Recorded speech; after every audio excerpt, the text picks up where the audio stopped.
tests.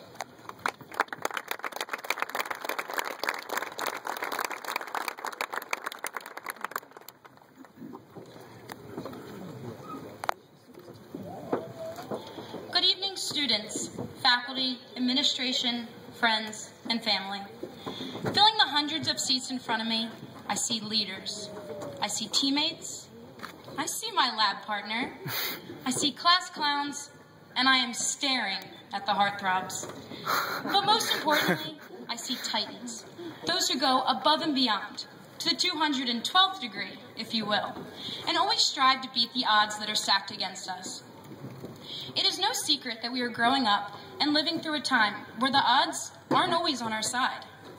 Often referred to as Generation Text, we are continuously pinned as those who can only read 160 characters at a time, speak in Aimlish instead of English, LOL, or those who feel that the faces on top of Mount Rushmore should be replaced by the cast of the Jersey Shore.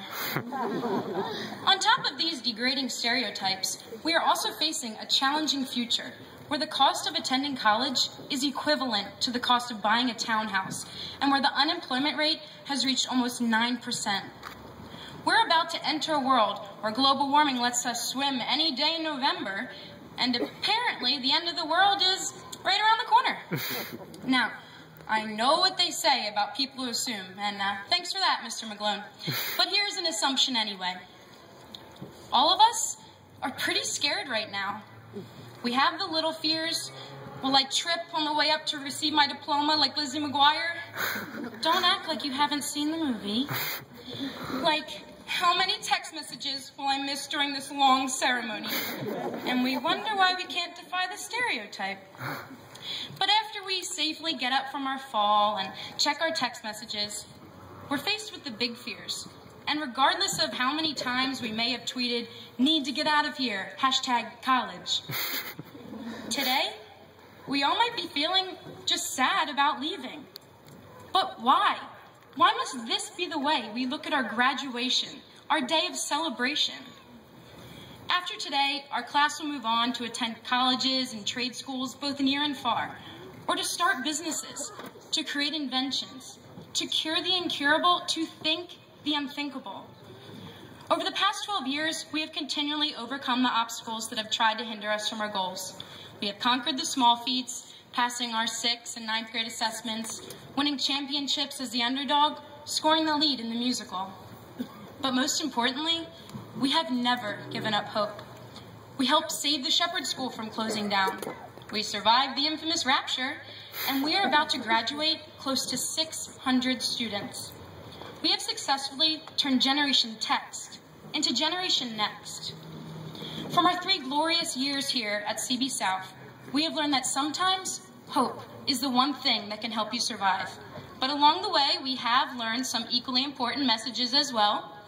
For example, sometimes the best time to start a project is on the eve of the due date.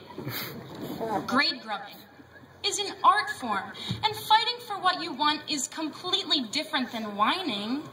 All right, maybe that one was just me. We have learned how safely, sometimes, to merge into a 100-car-long line at 2:31 p.m. But most importantly, we have learned that no matter how big a school is, it can still feel like home. So what is there to fear? We have always defeated the odds. So I challenge you all before me with just one more. Look at today as a day of celebration and not one of sadness. It is true that today is a day of goodbyes, but by no means is it a goodbye to the spirit, hope, and friendships we have acquired here at 1100 Folly Road. Instead, it is a day to greet the next chapter in our lives. Hello to staying in touch by Skyping with our pets and texting our moms for how to work the laundry machine. The best is yet to come, and I know we are more than ready for life's challenges. So congratulations, class of 2012. In the words of Effie Trinket at the start of the Hunger Games, may the odds be ever in your favor, but when they are not, just remember, once a Titan, always a Titan, and Titans can always combat the odds. Thank you.